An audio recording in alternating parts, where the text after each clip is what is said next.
नमस्कार दर्शक बंधु देखो सुभद्रा योजना को लेकिन आसी पुणी आहरी गोटे अपडेट जहाँकि आपण मैंने जानवा निहाती दरकार जोटा कि आपण मैंने जानले खुशी हे जो मनकर अंडर प्रोसेस अच्छी से गुड न्यूज बा भल खबर चलतु कौन ये भल खबर अच्छी आपण मानक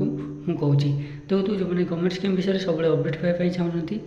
आपण मैंने मोर चैनल को सब्सक्राइब करूँ पाखे बेल आइकन को ऑन कर रखु आपण मानक सब गवर्नमेंट स्कीम विषय अपडेट देवा सहित सब प्रकार ऑनलाइन काम केमती करेंगे तार वीडियो प्रोवाइड करुँची आपण मैंने आम चैनल को जाइए सब प्रकार वीडियो देखिपारे। पुणी प्रभाती आश्वासना अंडर प्रोसेस देखाउथिबा हिताधिकारी बड़ खबर। देखो पोर्टाल रे जोटा कि अंडर प्रोसेस देखा सुभद्रा योजना हिताधिकारी खुशी खबर से आवेदन जांच सरिले चतुर्थ पर्याय टंका दिज्व बोली उपमुख्यमंत्री प्रभाती परिड़ा कहते केवाईसी जांच समस्या थिबारु एबे 5,11,000 आवेदन कर महिला को आउ एक सुजोग दिज्व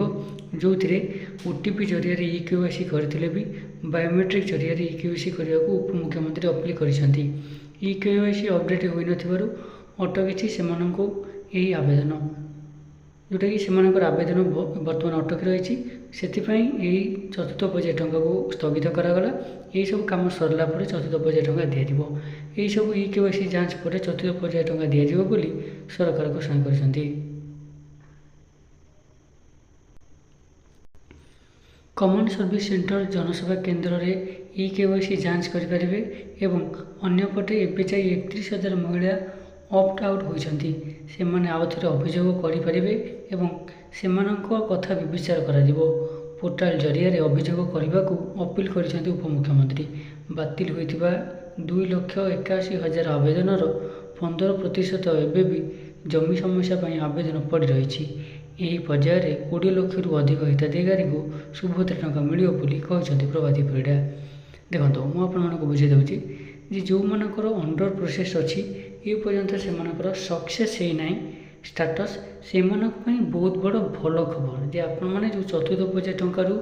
माने मिलबार वंचित होगा जाते सरकार बर्तमान चतुर्थ पर्याय टंका को स्थगित करछंती जे आपण मैंने जो मनकर अंडर प्रोसेस अच्छी से सक्सेस न होगा जाए सक्सेस हो सारा पर चतुर्थ पर्याय टंका मिल घोषणा कर सरकार। देखो जो मनकर बायोमेट्रिक कम सरीना केवाईसी कम सरीना से सरकार माने सरकार से जे मत देती एडवाइस देते से मैंने सब कम सारतु सारा पर चतुर्थ पर्याय टंका मिल बोली से घोषणा कर। चतुर्थ पर्याय टंका पुणी केबे मिल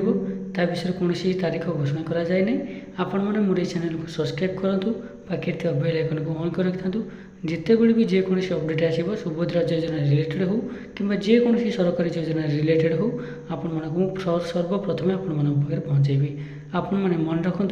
वैल्यू स्टोरी केबे भी फुल तथ्य प्रदान कर न था सब बेले सठिक तथ्य प्रदान करें अपडेट आसा पर जांच करा जाए आम द्वारा जदि अपडेट सत होता है तेबे जाकि मुझे वीडियो प्रोवाइड करें। देखो मोर चैनल को निश्चित भाव सब्सक्राइब करूँ पाखे बेल आइकन ऑन कर रखिथां।